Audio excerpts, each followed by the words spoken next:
Uma emissora EBC, Empresa Brasil de Comunicação.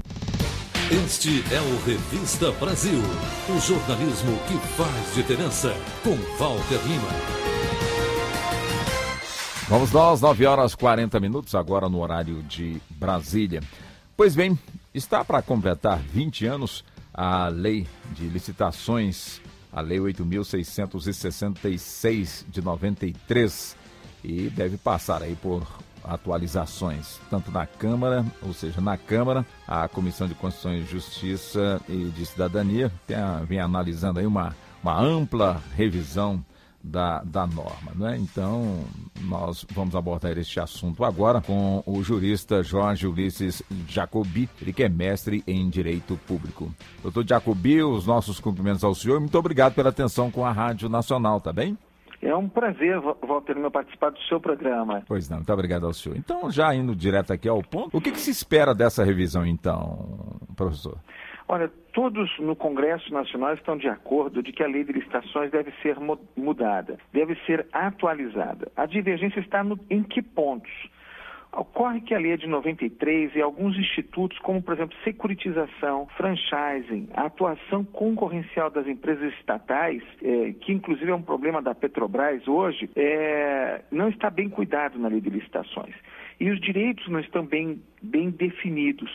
E isso acontece até porque a lei de licitações, ela exigiu uma certa modernização do processo. Hoje a jurisprudência está mandando mais do que o texto da própria lei. Nós temos várias decisões dos tribunais, inclusive súmulas, contrariando o texto expresso da norma porque ela ficou defasada. A propósito, hoje, Walter Lima, nós podemos informar os seus ouvintes aí que a Petrobras está soltando no Diário Oficial de hoje, publicando o manual de procedimentos específico dela. E isso é um dos problemas da lei de licitações. Por quê? Porque as empresas que atuam no regime concorrencial acabam presos a uma norma que é muito burocrática. Nós temos exemplos agora de implantação de um código de licitações de contratos no estado do Maranhão, que está completando um ano sem nenhuma licitação suspensa, os prazos foram reduzidos, a economia do estado foi de 67 milhões e não teve nenhuma ação judicial em relação ao processo com êxito, porque a norma ficou muito mais clara, seguindo até a jurisprudência do Tribunal de Contas da União. Nós estamos propondo, e é importante a participação da sociedade, por meio dos seus ouvintes, que ao invés de nós fazermos uma nova lei, nós façamos um código de licitações e contratos.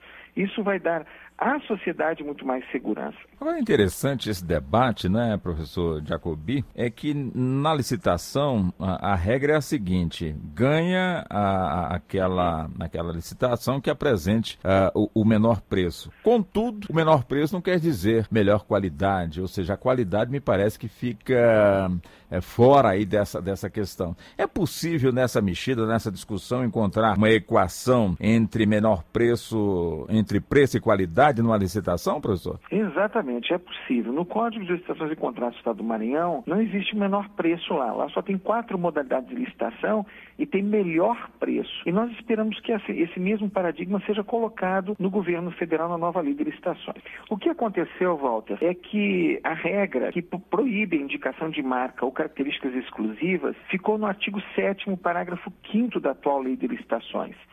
E os itens que preservam a qualidade do serviço e obras está no artigo 12. O que preserva a qualidade, no caso de compras, está no artigo 15. Então, na verdade, a lei de licitações, ela foi mal estruturada. Por quê? No momento em que era para zelar por qualidade, todo mundo correu só para o preço. E a jurisprudência tem forçado o gestor público a correr atrás do menor preço. E esquecendo de obras inacabadas, objetos que não funcionam, a ausência de garantia, a competição irregular de produtos importados no Brasil, com gravíssimos prejuízos à indústria nacional. Então, quando a presidenta Dilma solta uma lei, já oriunda, inclusive, do governo anterior, propugnando que os objetos de construção nacional tenham preferência nas licitações, isso não chega a ser verdade. Por quê? Porque a regra tem sido o menor preço. Nós temos como melhorar essa competição? Temos. O primeiro ponto, e nós vimos que o RDC cometeu o mesmo erro da lei de licitações, é colocar para executar uma lei servidores sem qualificação prévia. No artigo 51 da lei, manda qualificar a comissão de licitação, mas não diz que isso é obrigação do governo. Então, por exemplo, o que nós estamos propondo como norma nova? Lá no Maranhão nós propusemos, só pode exercer função na área de licitação quem participar de capacitação específica, for aprovado numa prova, e se não for aprovado e o gestor quiser manter, ele assuma a responsabilidade solidária pelos atos. Isso já está funcionando lá. E o que nós estamos propondo é que a solução do problema comece pela qualificação do servidor público. Para exercer uma função na área de licitações, tem que participar de um curso de 20, 30, 60 horas, o que for necessário. Outro ponto é que os direitos dos empresários no Brasil não estão sendo bem preservados. Veja só, na lei de licitações é considerado crime quando nós pagamos uma fatura na frente da outra. Isso está no artigo 92. Mas até hoje vigora no serviço público nacional a ideia de que os amigos recebem primeiro e os inimigos nós podemos dar calote e jogar no precatório. Então veja, são regras que estão na lei, mas pela construção mal feita da redação da norma, ela acaba não contribuindo para o aperfeiçoamento da gestão e coloca os empresários nas mãos dos servidores públicos e ao mesmo tempo os servidores públicos reféns de um processo burocrático que não gera a proposta mais vantajosa. Realmente é interessante. Outro ponto também que eu gostaria de avançar com o senhor é quando o senhor cita, né, que hoje o texto ele é extremamente questionado na justiça. Por quê? Porque o texto, a judicialização praticamente tomou conta aí desse texto, professor. Exatamente. Veja, eu tenho um conhecido que tem uma empresa de engenharia, né?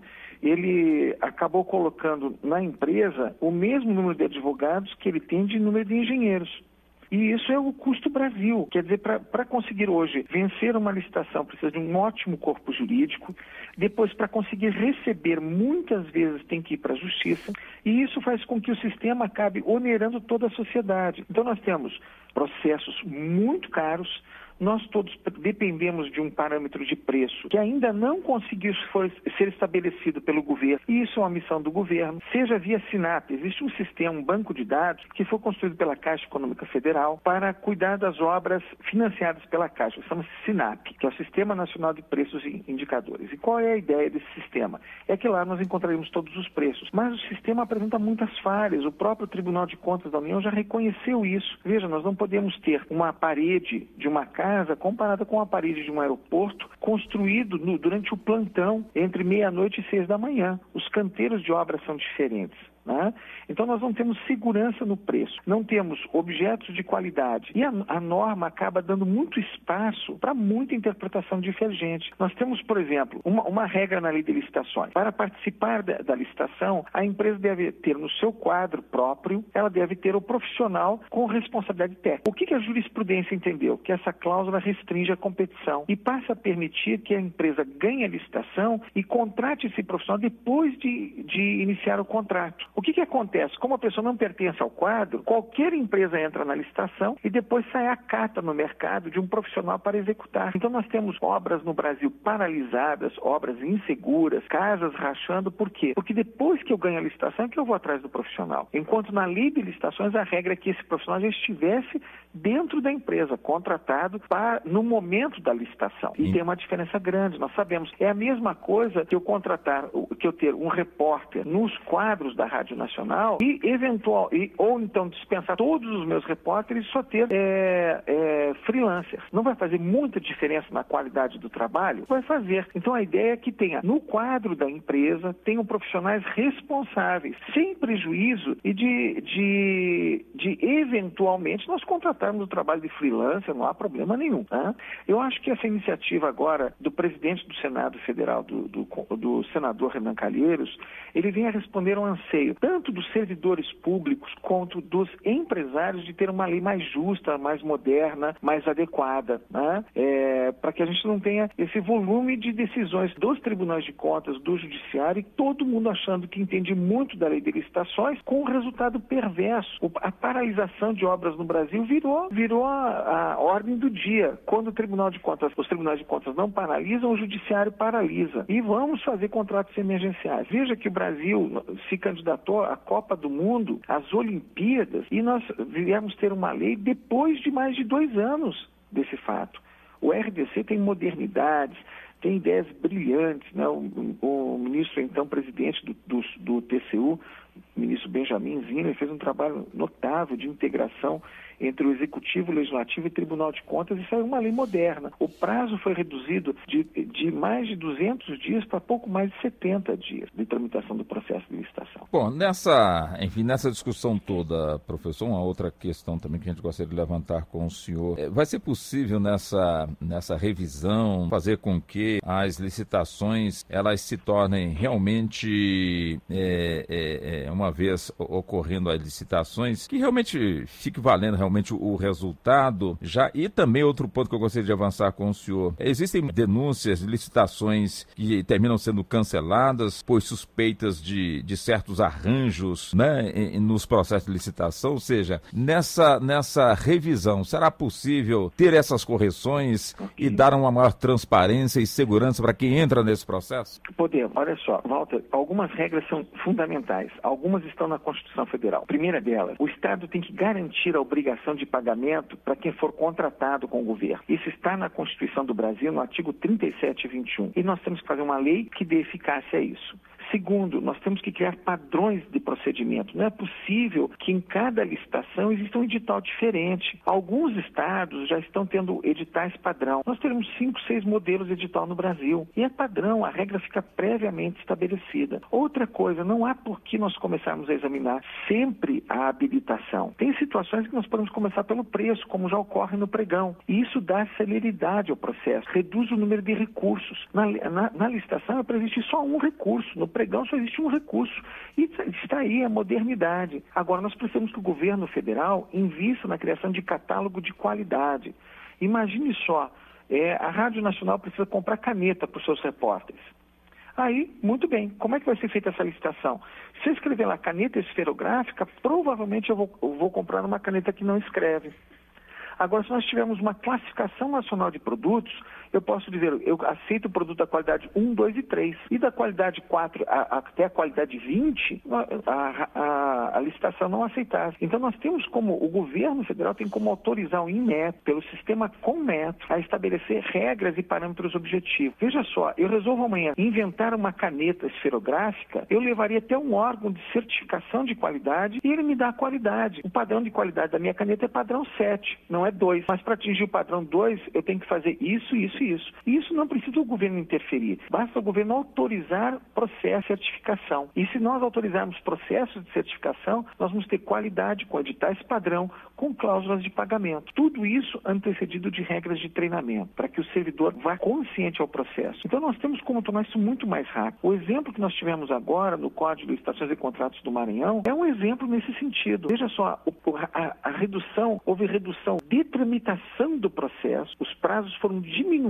Não faz sentido mais prazo de 15 dias, prazo de 20 dias. Faz sentido sim, quando o licitante tem que se preparar para participar de uma licitação, uma concorrência grande, o prazo é 30 dias. Nós continuamos com modalidade de licitação no Brasil, convite e tomada de preço, que estão ultrapassadas. Não faz sentido mais nós continuarmos tendo essas modalidades. No Maranhão já foi abolido, lá só tem 4 modalidades de licitação. E isso pode ser feito. Então, a norma hoje tem que ser um instrumento de eficácia do processo, que dê garantias à sociedade, de transparência à sociedade. Quanto às licitações dirigidas, elas vão continuar existindo na medida que a gente não tem editais padrão e regras claras. Veja só, nós não podemos sonhar que vamos eliminar a corrupção por uma lei. Isso não é...